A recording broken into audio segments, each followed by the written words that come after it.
Welcome, Dr. James Beckett, Sports Card Insights.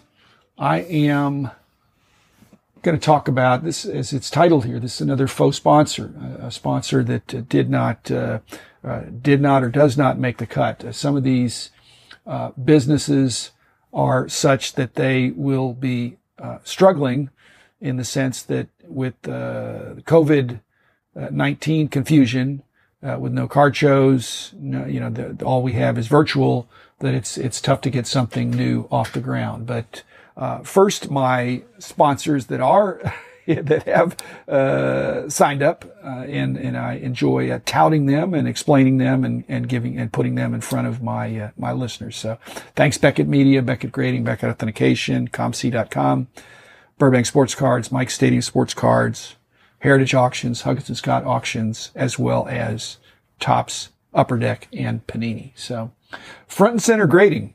I was in the military. This is kind of a military, the guy that came up with this had some military experience, but front and center is the way that the military, that the drill sergeant or the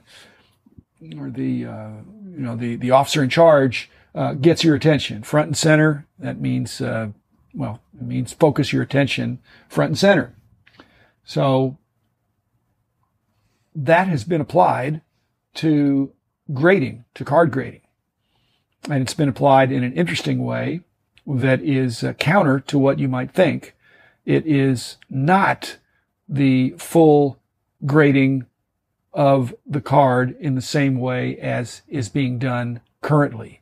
It's more akin to what I have seen some suggest on eBay and other places when you're explaining the eye appeal of a card, whether they give it 1, 2, or 3 stars or 5 stars or anything other than a 10-point scale, to suggest that even though this card may come out as a PSA 8 or a BGS 8.5, whatever it is, even with the subgrades for BGS, which I think is a really excellent development, it still has been apparently deemed necessary by certain sellers that they've got to say that this is the nicest PSA 8 or BGS 8.5.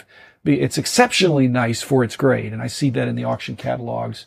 And there's nothing wrong with it. I think hyperbole or being able to market and promote, it may not even be an exaggeration. It may be totally true that, to your opinion, this card, this PSA 8, is the nicest PSA 8 that you've ever seen, and that you might think that it would be coming out as a 9 if it's resubmitted. And some people have done that, and sometimes that happens. Well, FCG, front and center grading, their concept is to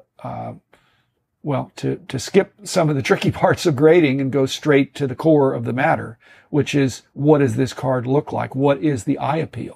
And that's basically looking at the card not under a microscope, but looking at the card from arm's length, from whatever that would be, 12 inches. You hold out in front, and what does it look like? It's, like I said, it's exactly what the eye appeal people are doing. It looks like a great card. Consequently, the FCG business proposition is that you can still look at the centering, you can still look at the corners, you can still look at the edges, you can still look at the surface. But what is really important is front and center. Okay, which means, this is the radical part of it, what's on the back is not a big deal, and perhaps not even considered. You got a gum stain or writing on the back. If someone is displaying their FCG slab and it's on the wall or on the desk, you're encouraged not to flip the card over. But people don't usually do that much anyway sometimes. You're looking at the front of the card, and FCG 10 is going to be a card with perfect centering and perfect looking corners. And the edges look perfect from arm's length. And the surface, any potential scratching, is not evident from arm's length. We're not getting out of the reason FCG is cheaper is because they're not giving the same scrutiny of all the different factors. So if there's a little bit of problem on the edges, which could take down the grade, Certainly it does for BGS. FCG, if you can't see it from 12 inches away, then if it's perfectly centered and the corners look good and the edges look good and the surface looks good, that can be a 10, whereas it could be an 8 or a 7 or even lower if there's a back problem. So part of the marketing materials that this new group would be proposing, this faux sponsor, they are claiming that they should have the highest percentage of 10s in the industry because, again, they're being strict, but only in the strict sense of strict with respect to observing from 12 inches away. So they're absolutely verifying that the card is authentic. They're and again, another controversial part, they are not guaranteeing that there are not hairline creases or a little bit of tweaking in the corners or a little bit of rough edge. Again, if it's not perceptible to the naked eye from a distance, then the final most controversial part is that they're also not determining trimming. So the problem they will have getting off the ground, again, this is a faux sponsor, is they will be the grader of choice for trimmed cards.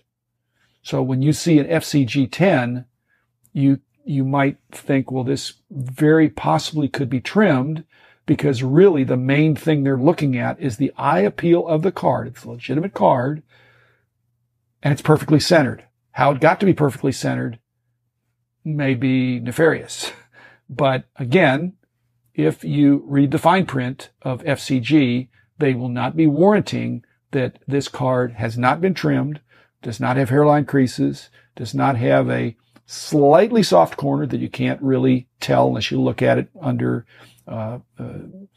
heavy magnification, or very tiny surface scratches on the front that do not, if they detracted from the overall appearance, well, then it'd be downgraded. But if it doesn't detract, they're gonna let it slide. And if it's got a gum stain or gum or tape on the back, again, that is barely even considered, perhaps not even considered. If there's no back, that would be considered. But you're basically looking at one of the other justifications for this is that if you had the Mona Lisa and you were looking at the Mona Lisa, you're not going to say, well, let's flip it over and see if the artist scribbled on the back, or if there's a sticker on the back, which there is on the back of some artwork. So it's not important. It's not important. What's important is the image in front of you, the eye appeal, what it looks like. So that is, like I said, another faux sponsor. Their launch has been sidetracked apparently from the COVID-19 and the postponement of the National. But I thought it was an interesting concept, and I don't know that I'm giving them free publicity, but I can promise you eye appeal in this industry is a big deal. And the extreme scrutiny that some of the graders provide, which does have value, I don't know that, I suppose if it was a Wagner card, you'd look at it, you'd flip it over, you'd hold on to it, you'd gaze at it because of the value. But in most cards, you're going to see a few cards, you're going to look at them and say, hey, that looks nice. That's an attractive card.